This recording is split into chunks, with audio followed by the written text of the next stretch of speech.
Good morning, councillors, also officers and members of the public, both joining us in person and also potentially via the stream this morning. Welcome to our council meeting for today being the 31st of January. Only a few items on this agenda today, but I will begin by acknowledging the traditional owners of the land of which we are meeting, pay our respects to their elders past, present and emerging, and to those from other communities who are here with us today, for they hold the memories, the tradition and the culture of all Aboriginal and Torres Strait Islander people. Just before I jump into the proceedings, I'll just double check Councillor Bennett can still hear me okay. We've done this prior. And Councillor Bennett, I'll just check I can see you, and just a bit of audio from you as well, please. Thank you very much, Councillor Bennett. Perfect. Apologies and requests for leave of absence, councillors, item 3. You're all here. Anybody got any leave requiring? No. Declaration under the Acts, Regulations, Codes, Acting CEO? No, nothing. Any conflicts of interest, councillors? Nope. Okay. Reports for determination at item 6. Today we are joined by Mr. Michael McGrath, who is obviously speaking to his submission around the Osburn Street road closure.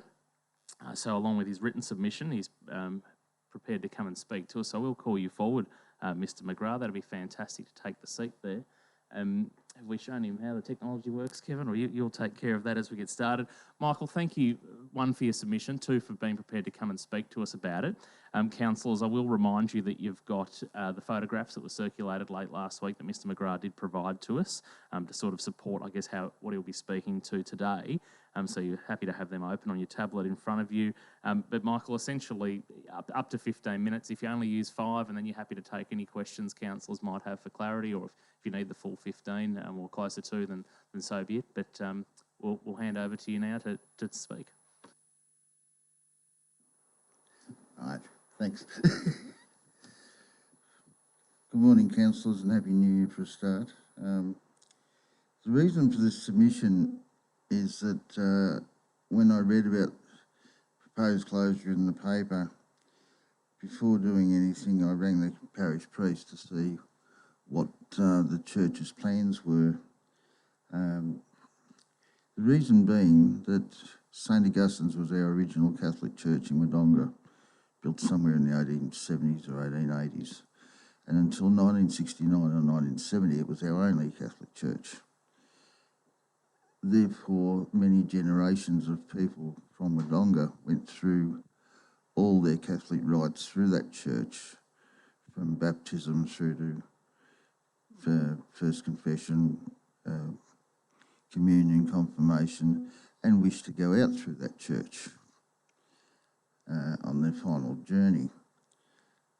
Probably the last, I was probably amongst the last batch that did some of these rites at St Augustine's, because I left there in school in 1972 in grade 6, and therefore had baptism, first confession there. Not sure about first communion, but I also would like to go out through there when my time is up. In 1969 or 70, Sacred Heart also opened as a church, and many modern people go through there, but the older ones, it's important to go through the institution that we've known all our lives. And therefore, with that in mind, and talking to the parish priest, I feel that if Osburn Street were further truncated and that side entrance closed, that it would be virtually impossible to have funerals from St Augustine's, because, as we'll see in my submission, the parish priest is proposing that an area of the churchyard be fenced off for church use, but then that would only allow egress onto High Street for funeral processions, and that means entering a busy street, rather than at the moment where you have a dignified access or exit via to Church Street stub and then down to the Wodonga Cemetery without interrupting any traffic. So I feel that if the closure were to go ahead, that maybe we wouldn't be able to practice our rites of faith anymore. It's all right if the church's proposals were accepted, but I think that's an unacceptable risk as far as traffic goes entering High Street. At the moment, you can only have funerals there of or baptisms or whatever, or weddings of a weekend due to the school. That's fair enough. But over the years, High Street traffic has got busier and busier, of course. So with that in mind, I made this submission and made the points which I'll only briefly go through because they're there in front of you. Firstly, probably a minor one is public access to Belvoir Park via the footpath there between the church and the playground. That's been there ever, as far as I know, forever. That would mean people would have to go an extra block either way, whether that's a problem or not, is for council to decide. When I was going to school there, it was quite regular to get picked up there at that driveway, which you see in photograph 2, I believe it is. Photograph 3, sorry. And since Osburn Street had been truncated, that certainly makes it a lot safer for parents to pick up children there as well. If you refer back to photograph 1, that shows the exit onto High Street near the car to the extreme left of the photograph, which, as I mentioned, is straight onto High Street traffic. The side exit is near the white car to the extreme right of the picture. So that gives you an idea of the actual locality. The second photograph shows you the actual exit onto High Street from both the churchyard and the Presbytery, where they've got a garage. As I said, number 3 shows you the existing access, which we've had all these years, and there's also an access ramp for disabled at the side entrance to the church there. Number 4 shows you basically the current access to that stub end of Osburn Street from Church Street. So that really shows that the exit and entrance to that still part of Osburn Street is actually curtailed now, and I fail to see that there will be any problems as far as traffic there as far as children crossing the road, because as you can see, it seems to be used by only teachers for parking and for children for adults to pick up their children and drop off their children. And it also provides, of course, access for emergency vehicles. And the last and probably most important photograph is showing from High Street, the exit onto High Street from the churchyard. It's a blind exit. And that's where I believe that the problems will occur if you try and get, say, 20 vehicles or even 10 vehicles of a funeral cortege into that traffic with the traffic lights there barely 25 metres away. I think it will create a lot of problems and potential accidents and further fatalities. So I feel, in summary, that should this closure go ahead and the church, in their own best intentions, fence off that churchyard, that maybe council won't allow access to High Street from the churchyard, and therefore we will be prevented from pursuing our Catholic faith. That, in summary, is basically my submission without waffling on. Thank you very much, Michael. And obviously you've not absorbed the full 15 minutes yet, so we'll just check to see if council has had any questions of Mr McGrath at all. Councillor Quilty?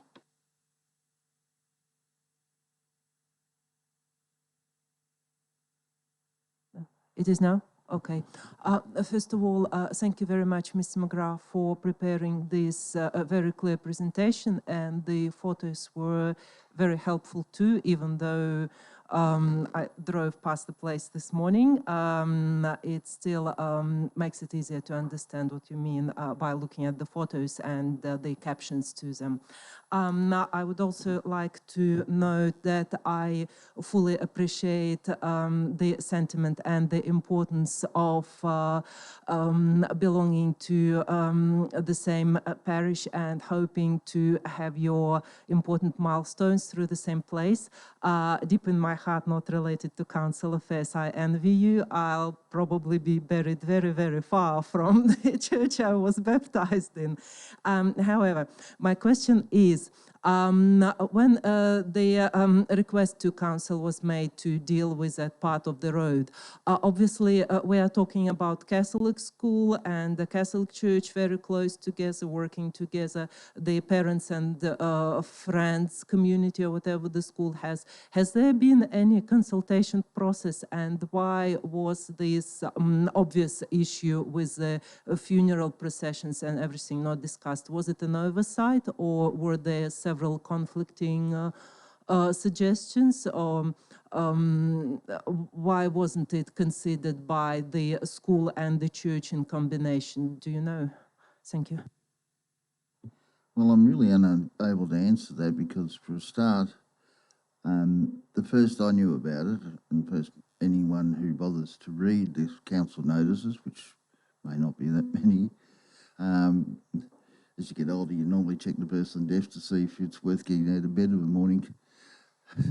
But the first I was aware it was the council notice, and as far as the church or school communicating with people, I don't know whether the school communicated with the school people or not. It's been a little while since I've been to that school, 1972. As far as the parish priest goes, I don't know because I haven't been able to attend church most of last year due to the COVID shutdown. So we had a choice of, trying to live stream the services or basically miss out. And there was no letter sent out to anyone. There was no consultative process that I know of.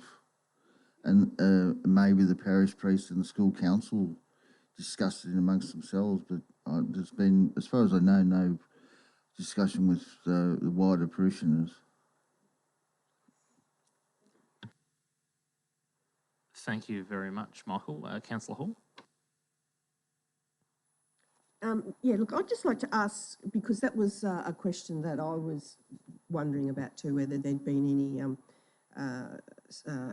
contact with the church and the school, because the school, as I believe, were the ones that sort of instigated this. So, my kids have gone to Catholic schools, and I know that the church and the schools do work together. So that was a question that did come up. But just to clarify things as well, through the mayor to, I don't know who I should speak to, but our CEO, Deborah Mudger, might be able to help me out with that, is with the road closure, it's only half of that car park area, isn't it? So does that allow where this, okay, so it does incorporate that, yes, okay. Yeah, okay. Thanks. It's what I was trying to get at.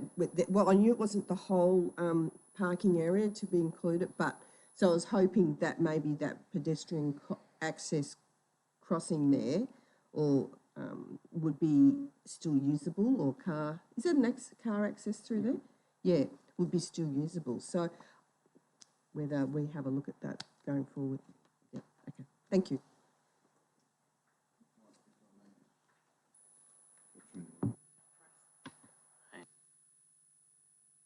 That's got it. If I may just further add to that, for instance, in 2019 we had my father's funeral there, and there were people there with walking frames, etc., who were able to park in the churchyard. Able-bodied people tended to park on that Osburn Street extension, and then of course the cortege comes out of that, goes into South Street, then goes in Church Street down to South Street, and then to the cemetery, which doesn't affect any traffic at all. Very minor, especially the weekend. And really, I think since Osburn Street, of course, when I went to school, was a through street, but since that little bit had been blocked off where the car wash is, I don't think there's any danger to children as far as crossing goes now, because it's only used as a car park and picking up and dropping off children. So, in essence, maybe they want extra playground space is basically it. Because for instance, on the Church Street side, there used to be a little courtyard, although we were discouraged from playing there anyway due to the proximity of windows. That's sort of areas built in now, and I suppose they've got a lot more students than they ever used to too. So that can be the only reason I could see. And like the only discussion that I know that has taken place is the one I had with the parish priest on the telephone, and he seems to think that a fence across the yard there so the children have, you know, X amount extra space in where Osburn Street is to play would allow us to have church services through the week, which was a valid point. And the only thing that red flagged to me was that, hang on, then everything's got to come into and go off High Street, which is a major thoroughfare. So the safety aspect of it, I think, outweighs any benefit of being able to have additional services through the week there. When we had funerals when I went to school there, and I know there was a lot less kids, I think we just got told not to play at that end if someone had a funeral during the week. And of course, I don't know whether they still do, but the children used to have a children's mass for the students on a Friday morning there. Whether that still occurs or not, I don't know. Certainly for the parishioners, currently the church is still used only on a Saturday morning for a 9:30am service, I think. Thank you, Mr. McGrath. Very close to the 15 minutes. I feel that you've probably submitted and fielded a couple of questions. So you're welcome to take your seat back, or you don't even have to stick around. Oh, sorry, Councillor Bennett, did you have a question? Go, quick.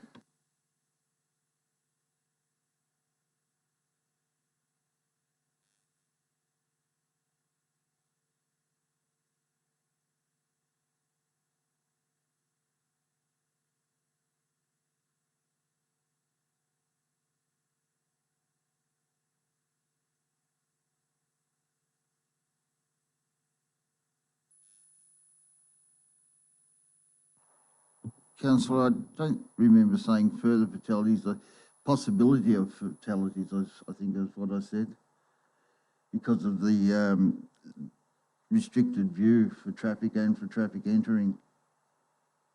Sure, good. I just wanted to clarify that there had been. Well, at the moment, I think it's only the priest's vehicle goes in and out, so he takes his potluck. Thank you, Mr. McGrath. As I said, you don't have to stay for the rest of the meeting. You've done your submission. Thanks, Councillor Bennett. But you are welcome to stick around for the next couple of items if you'd like to. But thanks very much. It's what we do. It's part of the process. It's enabled to you.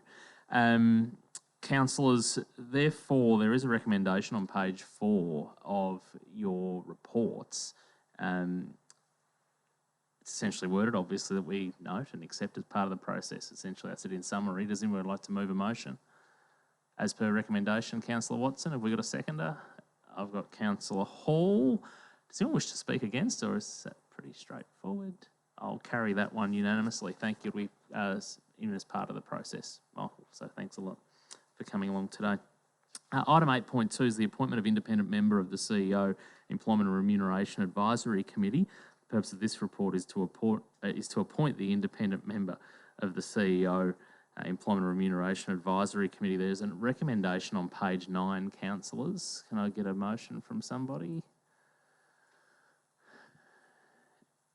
Councillor Simpfendorfer, as per recommendation. Thank you. Do I have a seconder? Thank you, Councillor Watson. Councillor Simpfendorfer. Thank you, Mr. Mayor. I think the officer's report accurately reflects what some of our discussions were in our last meeting on this topic, and for those that have digested that, I think it's self-explanatory as to the tender process and where we sit under the Act, so I'll support the recommendation as it stands. Thank you. Councillor Watson.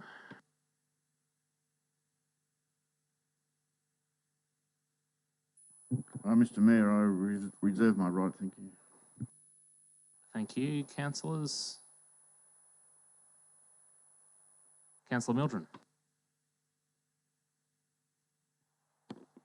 Thank you, Mr. Mayor. There's a number of reasons why I can't support this motion.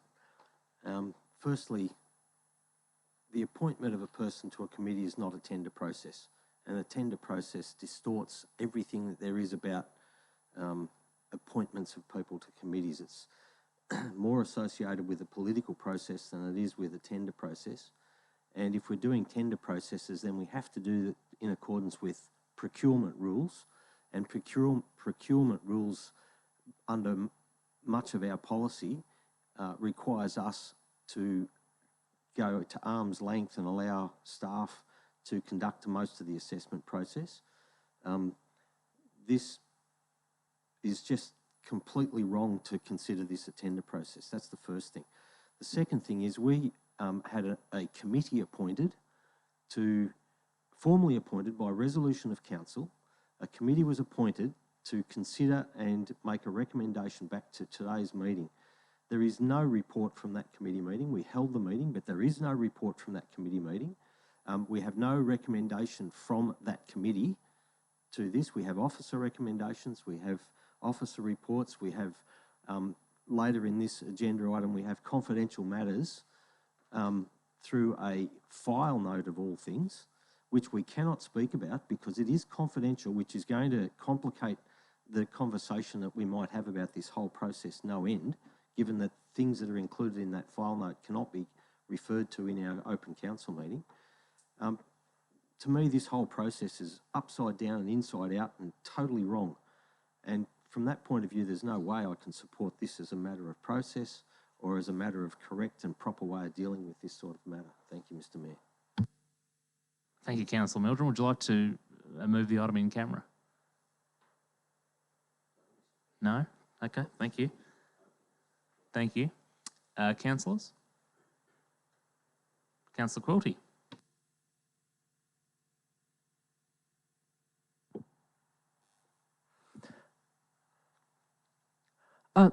Thank you, Mr. Mayor. Thank you, Ron. While I am of the...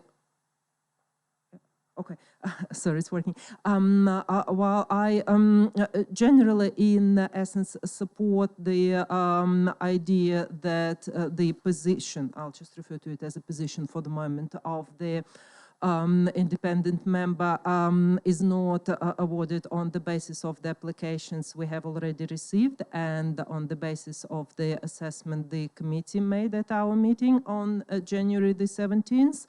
I also have problems with the form of this appointment.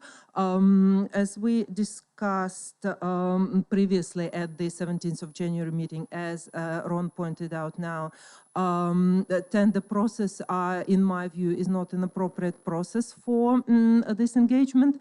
And secondly, I'm also a bit confused as to parts of it. I understand the confidence around the assessment of the candidates we had, but the rest of the report, comparing my own notes are nothing but my subjective reflection of the meeting we had. But I can see a lot of the ways I could supplement the reports we see to the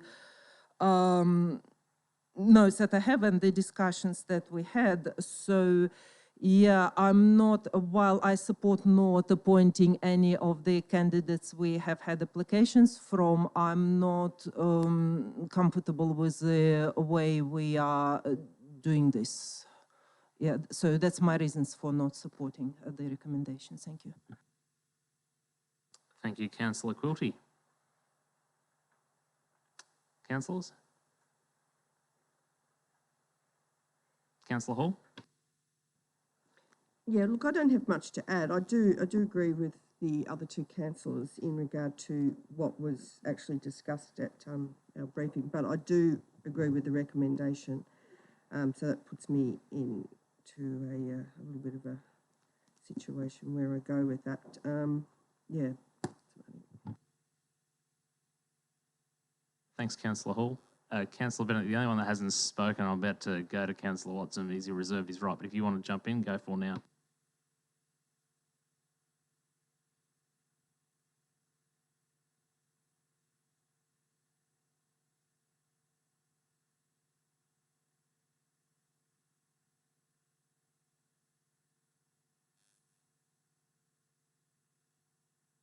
Thanks, Councillor Bennett. Alison was the name of the officer, but Deb Mudra, our acting CEO, will, or Narelle, perhaps? Thanks, through you, Mr Mayor. I'll hand over to Narelle for the finer details, but it was an EOI, an expression of interest process, that we undertook for this independent advisor. Narelle can talk about that process, if you can, please, Narelle. Through you, Mr Mayor. So the position clearly isn't a member of staff. So the only other ways we have of appointing people to positions would be through... Point of order. Mr Mayor, the officer has just said the only other way, which is incorrect.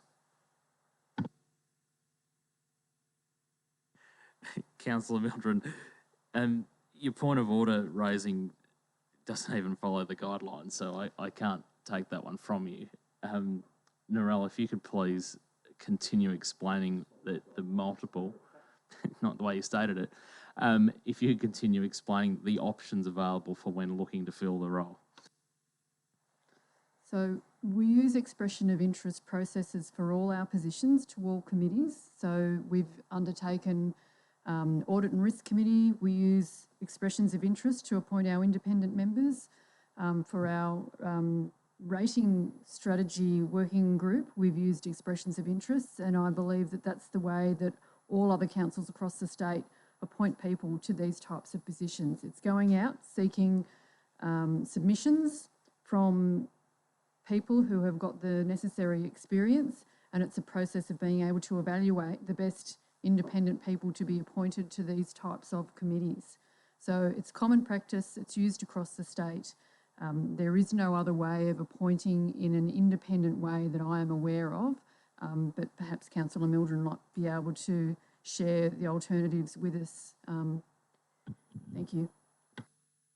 All right, so the question was from Councillor Bennett for clarity in terms of why the process was followed the way that it was. Thank you, Officer Klein. I believe you've answered that one. Councillor Bennett, did that answer that to your satisfaction, or are you still...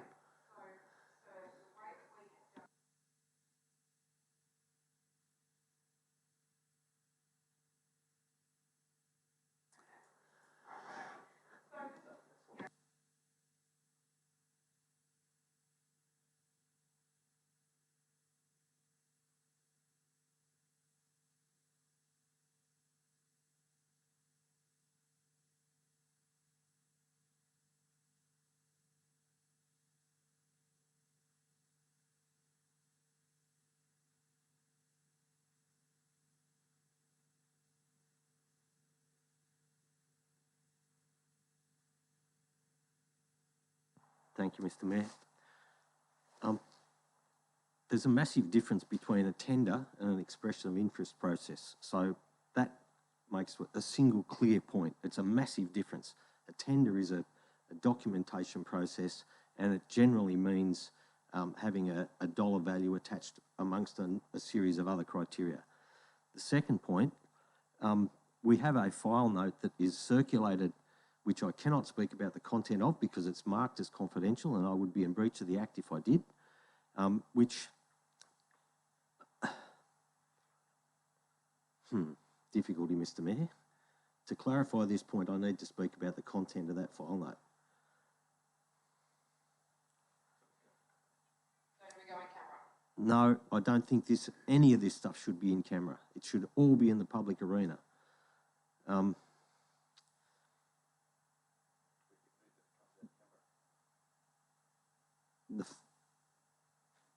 The file note purports to talk about the deliberations of the committee, but we do not have a committee report to this council meeting. The committee was expressly established to report back to this meeting, but we do not have a committee report. This is an officer report. That's fine. Officers can express and should express their professional opinions in the appropriate fora. In fact, the officer reports that were put to the committee and led to the committee deliberations are perfectly acceptable. What should have happened in this case is there should have been a formal report, obviously prepared by relevant officers, of the deliberations of the committee and any consensus or recommendations that the committee had back to this council meeting. That's what should have happened. This process is entirely incorrect. And that's what should have happened, and that's where we should be today. We should be considering the recommendations that come out of that formal committee meeting. It was a formally constituted committee of council. It's not just a policy statement or a policy thing where we can choose the guidelines. It's a formal committee of council. The report should have reflected that, and the recommendations should have reflected what that committee's consensus was. That's what we're not doing correctly in this process. I hope that clarifies, Councillor Bennett. Thank you. Thanks, Councillor Mildren. Thanks, Councillor Bennett. I'm not going to entertain any more debate over a clerical arrangement or how we've managed to put the information that accurately reflects the conversation of an entire council group in front of the public for a decision. So I'm not going to entertain that for any longer at all. No, excuse me. Thank you, Councillor Quilty. You've had your chance to speak. Is it a question? Okay, feel free, ask the question. Thank you, Mr. Mayor. Appreciate it.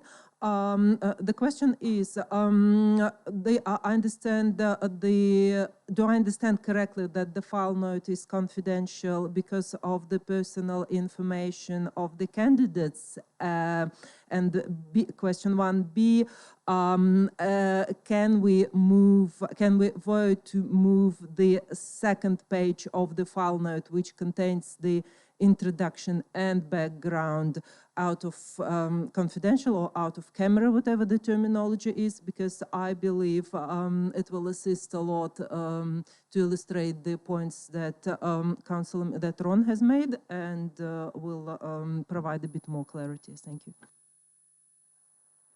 Thank you, Councillor Quilty. So who was the question to?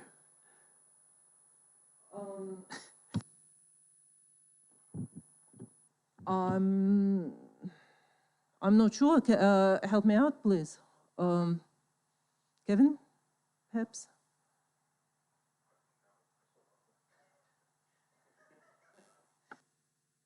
My question is mostly around moving introduction and background to the file note out of camera to assist a part of the paper, not including the names and the personal details and evaluation of the candidates.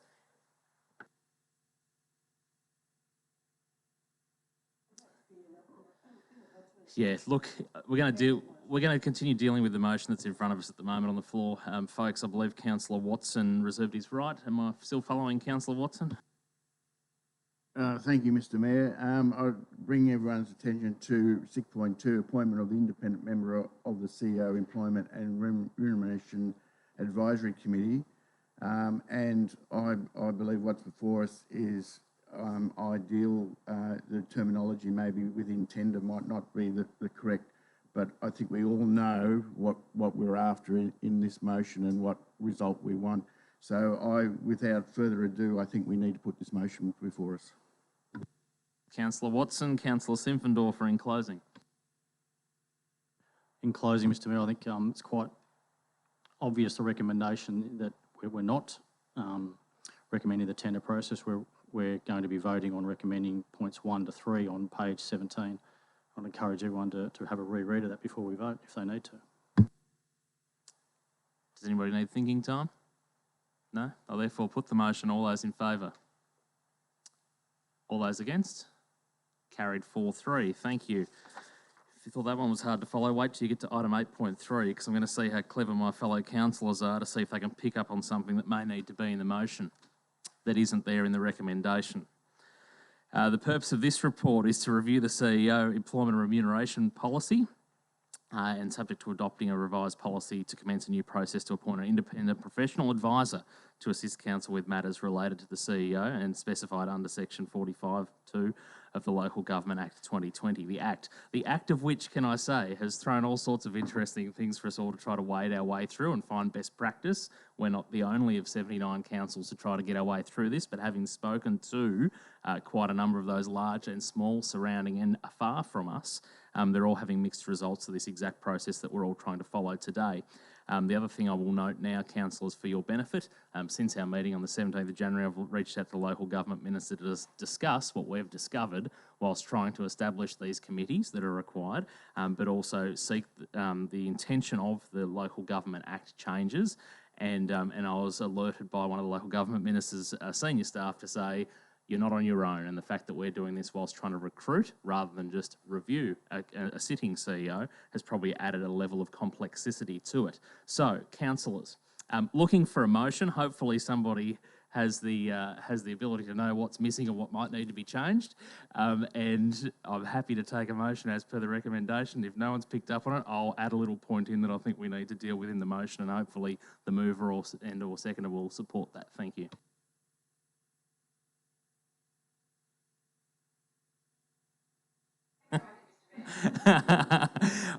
Okay, so no one's picked up on it, but don't worry, it's been a topic between myself and the officers for a week or so in terms of how you mop up what technically is two committees. If you read the policy and everything back to back and what we've been trying to achieve, we've found ourselves in a position where, separate to the recommendation that we have in front of us, which does work and is correct, we still have to address the point of who are the committee members, because I do know that the taste of this councillor group was to have essentially all councillors as part of that committee for the CEO recruitment. So what I'd suggest is the recommendation is fine if you want to add a point 4 that would word along the lines to, the council determines membership of the CEO Employment and Remuneration Committee is all 7 councillors, something along those lines is point 4. I'd be happy to test the floor on that, I think. Kevin Scully, would that be right? Yep, thank you. So was anyone prepared to move as per the recommendation and add point 4 in? Essentially just says we're all councillors and we're all on the same committee. Thank you, Councillor Simpfendorfer. Do I have a seconder? Councillor Watson, thank you. Councillor Simpfendorfer.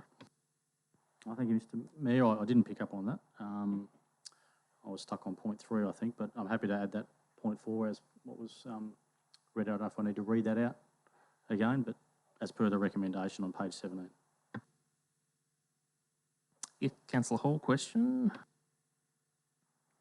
So is this an amendment to the recommendation? Total.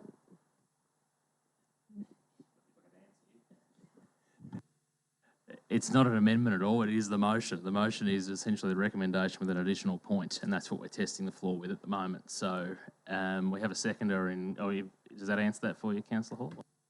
It's like if you could just read that out again, point 4.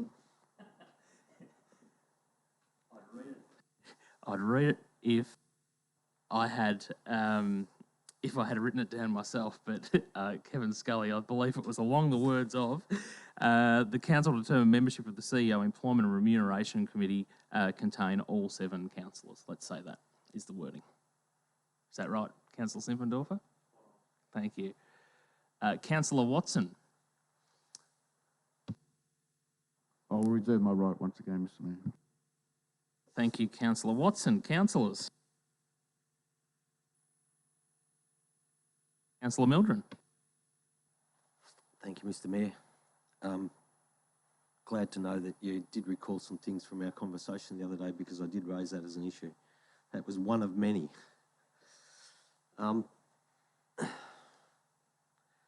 There's things in the policy that I still don't agree with that are going to complicate the way we go about doing this whole process. And frankly, to go through them line by line item here is just entirely inappropriate. I tried to go through the policy statement, and the technology we use here doesn't allow me to go off and do a track changes exercise to clearly clarify my thinking on it.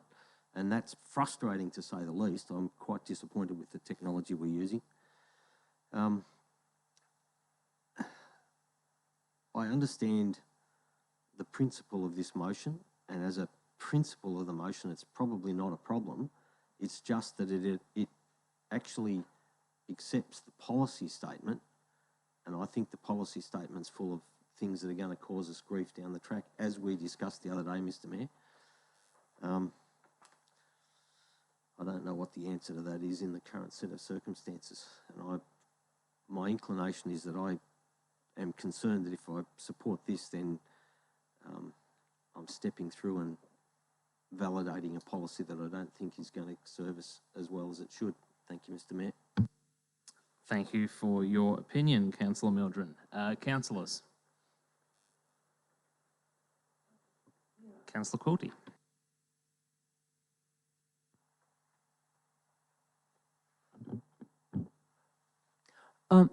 Thank you, Mr. Mayor. I haven't come here with, I have come here with an open mind. I still don't know how I'm going to vote. There are bits that I like and bits that I don't about it. However, I feel that it is important to make the following point. The report and the recommendation say that we have a legislative requirement to appoint an independent member for the committee, and it's sort of, the wording is a bit unclear. The report says that there is a legislative requirement, and the recommendation said that we are seeking professional advice. I think we need to be perfectly clear about what we are seeking, whether we are seeking professional advice. Also, I would like to point out that I like the change in the policy that we have separated professional HR advice from legal advice in the policy. Whether we are just seeking professional advice or whether we are looking to appoint a member to our committee who will vote, has the equal voting rights with the councillors. And I don't believe Local Government Act 2020 subsection 45.2 requires us to appoint such a member. The legislation, the piece of legislation says that our policy should provide for the to obtain independent professional advice in relation to the matters dealt with in the policy. It doesn't say that we need an independent member to vote alongside with councillors who are on the committee. Thank you. Thanks, Councillor Quilty. Councillor Bennett, sorry, I had a blank.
Thanks, Councillor Bennett. I think, Councillor Hall, did you jump forward to raise your hand before, or? Yeah, look, I have,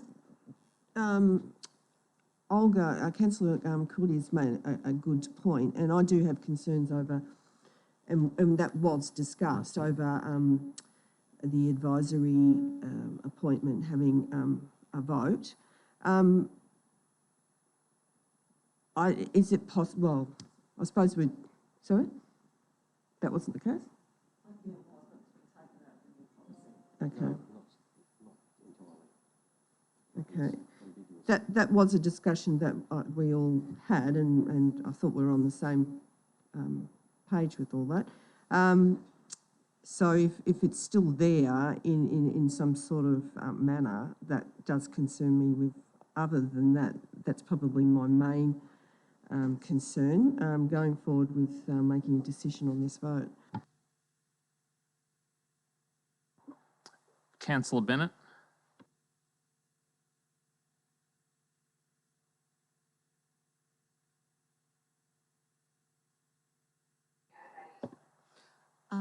Through you, Mr. Mayor, that point's been removed because this is seeking the services of a HR independent specialist who, so we're not asking for a committee member, we're just asking for HR expert advice. So that person won't sit on the committee as a committee member, will not have voting rights. So I'm hoping that is clear and the other councillors have picked that up. Thank you, Acting CEO. I read the track changes of the document and I do believe it did reflect that that person doesn't have a vote. In fact, they don't even exist on the committee anymore, but I'm happy to be proven wrong if I am wrong. Councillor Quilty, question. Thank you. To the point that Deb just made, can I ask a question, please? What benefits do we have of having a separate HR person and an HR firm that is going to help us recruit our CEO? Are there benefits to doing it, to having two instead of just having one HR firm that will provide all the independent advice, especially given that we now have a separate provision in the policy to get to seek legal advice? Thank you. Through you, Mr. Mayor. Thank you, Councillor Quilty. They're generally two different companies that specialise in two different areas. So the recruitment company generally has, they have people on their books that they look to recruit into positions. They run the whole recruitment process, whereas a HR specialist will be trained in issues around legislation and around employment law, as an example. So generally, they do two different functions, and sometimes it can be seen as a bit of a conflict of interest for the one company to do both. But generally, you'll find it's hard to get a recruitment process, a recruitment agency that is able to provide all the HR specialist advice that you will need, particularly when you're looking at annual reviews as well of the CEO. Question, Councillor Mildred. Thank you, Mr. Mayor. In the committee, when we had the conversation in the committee, my understanding of the committee was that the committee's recommendation was that we appoint one organisation. When and how, clearly what's just been described says something different to that. I'm trying to work out how and when that change occurred and why we've changed it. Is it, who made the decision to change that from the committee point? Through you, Mr. Mayor, my understanding from what the committee talked about, the advisory committee, was that it would be potentially a conflict of interest for those two to have the one organisation doing both. That was my recollection of the conversation when I was in there, that we would have, well, the recommendation that we took away from the committee was that we would not have a committee member, we would actually have a HR specialist advisor. And so therefore you're looking at two different agencies. You want a recruitment, and that forms part of that ERAC committee that they look at the appointment of the recruitment agency. It was the determination of this council, is my understanding, for the recommendation to be that instead of a committee member, we would have an HR advisor.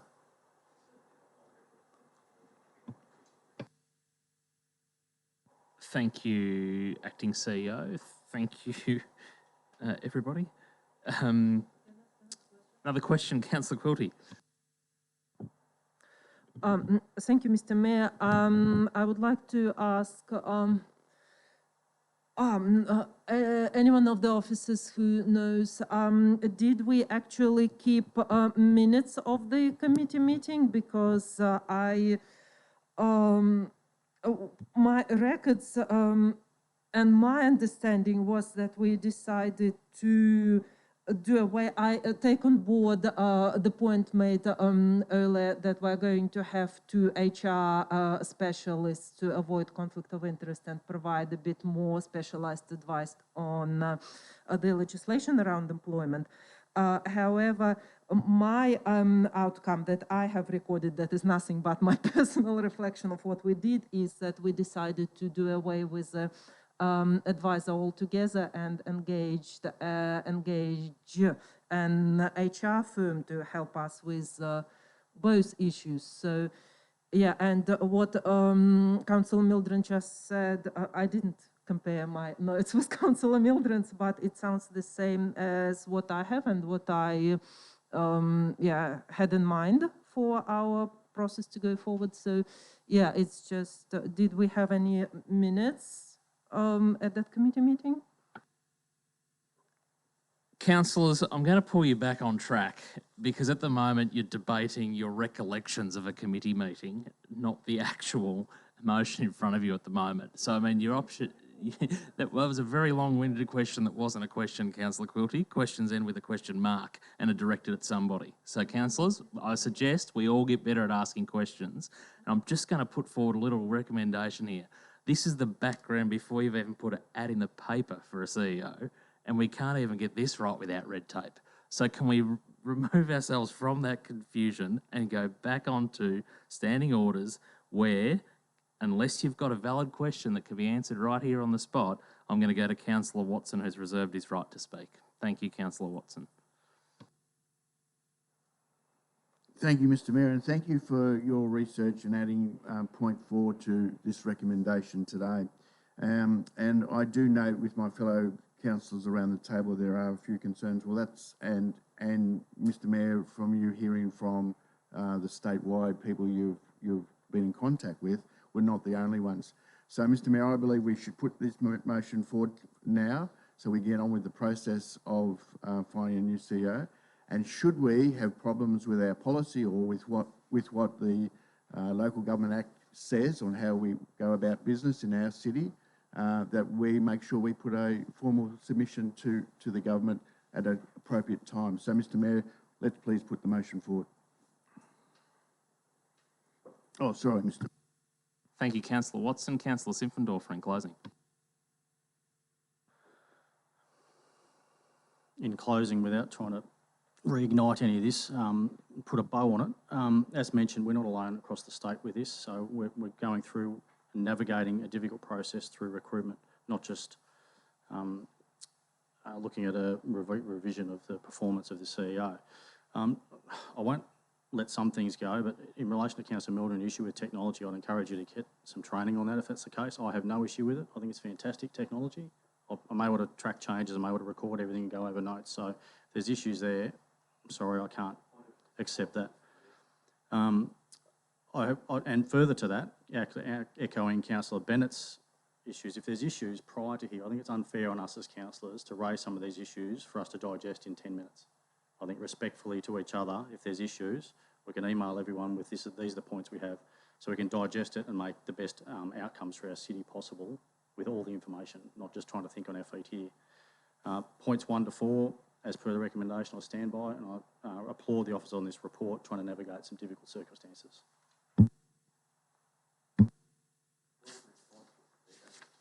Councillor Mildred, if you'd like a response, go for it, because I'll give you 30 seconds. Thank you, Mr Mayor. There is absolutely no way you can track changes on this in a document the way you can track changes in a Word document. I've tried and I've asked advice and I've done all those things. That's the first point. This technology is definitely not as free-flowing and easily usable as what Word technology is, where you can access and print and do all the things you might want to do.